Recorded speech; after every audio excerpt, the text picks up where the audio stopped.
Domestic abuse is often hidden. For an older person experiencing domestic abuse, it's often overlooked. For an older person who is LGBTQ+, domestic abuse is invisible. My name's Rhys Dower. I'm the Domestic Abuse Coordinator of LGBT Foundation based in Manchester. I'm Megan Herring and I work for Opening Doors London, where I'm the Befriending Coordinator. I'm Peter Kelly. I am from GALOP and we are an LGBT plus anti-violence charity. My name's Elise Freeman and I'm a wellbeing practitioner and service development lead with the Doer's Choice project.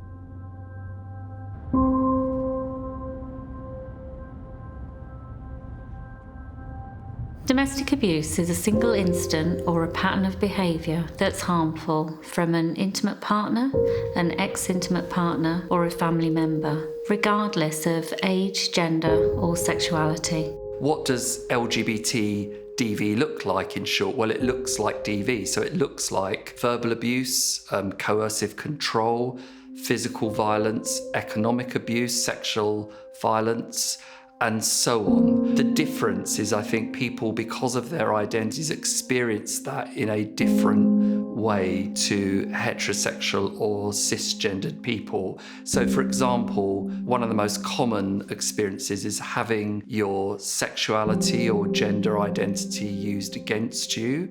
A perpetrator can also be from a family of choice, and for an older person who is LGBTQ+, their family may consist wholly or partly of a family of choice, and that is when you form close bonds and relationships with people who aren't related to you biologically or through marriage, but form very similar relationships. There's many different forms of relationships, not just the monogamous relationship. Or we consider in polyamorous relationships, open relationships, where there's consent for other people to be in that relationship, whether that's sexually, emotionally, physically. And if we are aware of those relationships, are we considering that those people could also potentially be part of that abuse?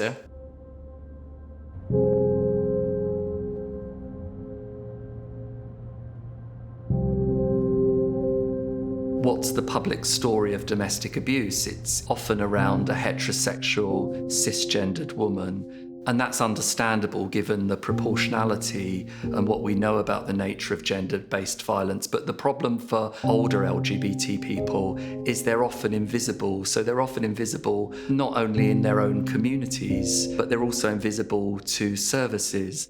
With regards to general statistics, we know that it's 1 in 4 LGBT people that are experiencing abuse, and this is at the same rate as non-LGBT people. So what we know about older LGBT victims of domestic abuse is that they are underrepresented across the board with services nationally, but they're also an under-researched area. So the research that we do have really is around younger victims and midlife adult victims. So older LGBT victims of domestic abuse are really omitted in the academia. So therefore services are more targeted at younger people rather than older LGBT people.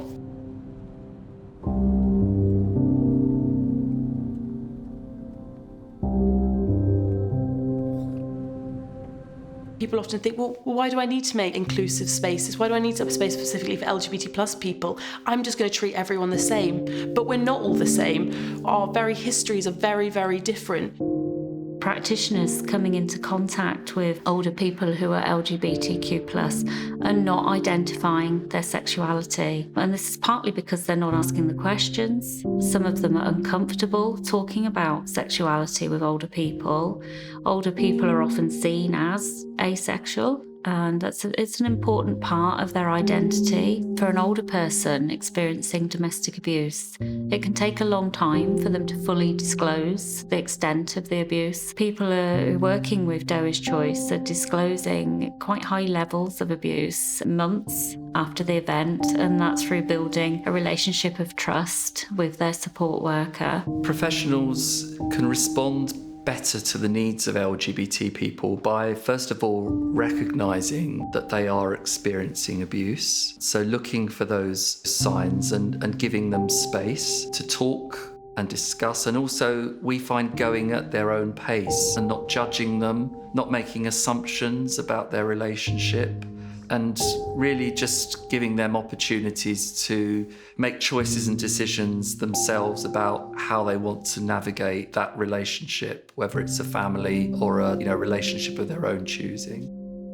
We need to be aware of our subconscious bias when we're supporting LGBT victims of domestic abuse. We need to be making sure that we're providing that appropriate support so that we can do the best to our abilities to make sure that person is in a safe environment. We need to be taking a multi-agency approach with regards to our service users. We need to be aware of our organisational skills and our competencies and what we feel confident we're providing, but also being aware of what external organisations can provide to make sure that service users' needs are fully fulfilled. The most important thing any service could do is to go get training for yourselves, get training for all of your staff. Learn from other organisations that are doing this so that when you do get LGBT plus people coming to you, that you do feel confident.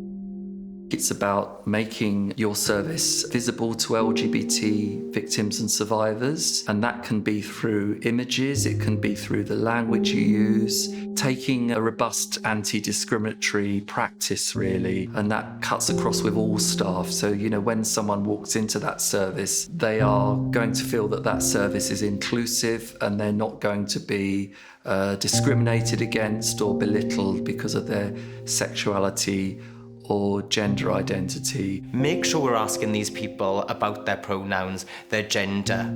I know this feels uncomfortable, but this is empowering for an LGBT person to be asked these questions. We need to be aware that there are new language, there are new concepts and terms that we are using, and this can be difficult, and that's okay if we don't understand this, but use that curiosity to your advantage. Speak to your local LGBT organisations or look them up yourself, because it's that curiosity that drives change.